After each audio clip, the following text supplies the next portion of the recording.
Hi, Zion Church. I'm bringing you the mini message from last week's sermon. We started off a new series called Generations, and I had the honor of kicking off the series. I started the sermon by sharing a story about Isaac Newton, who was considered one of the greatest scientists, the greatest minds to have ever lived, and how he had a very tragic childhood because his father passed away when he was just 5 and his mom left him, and a teacher named John Houston came to his school and spoke life and encouragement and changed Isaac Newton's life forever.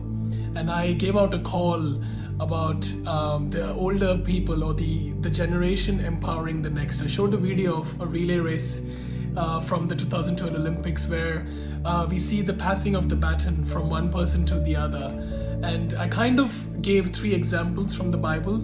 I started off by giving the example of Moses and Joshua because Moses empowered Joshua, the old empowered the young, and I titled my sermon as Batons, Breakthroughs and Blessings. So we see in the first example as to how Moses was not an insecure leader, although he did not see the promised land and he was the one chosen by God to redeem his people.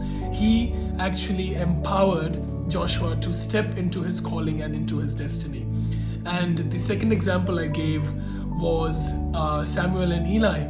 Samuel heard the call of God and he was serving under Eli, who was one of the high priests, and Eli was not the perfect high priest.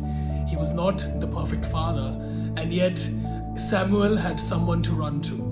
And so my second point was about Samuel's breakthrough moment lying in Samuel having someone to help him discern the voice of God in his life. And I wonder if, as a younger generation in our church, the young adults or the young people, if we have mentors or people in our life who we can run to when we are down and when we have those big questions in our life.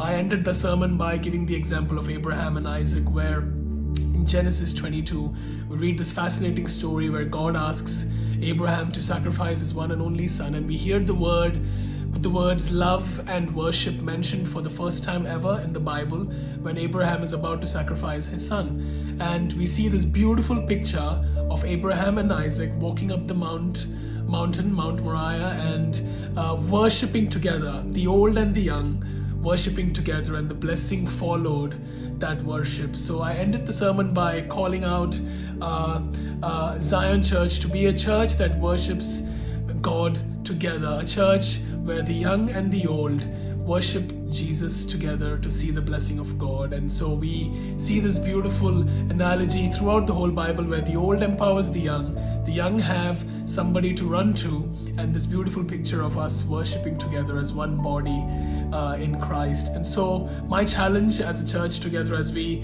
continue to hear about generations in the coming weeks, is that we be a church that is able to pass on the baton from one generation to the other. God bless you guys.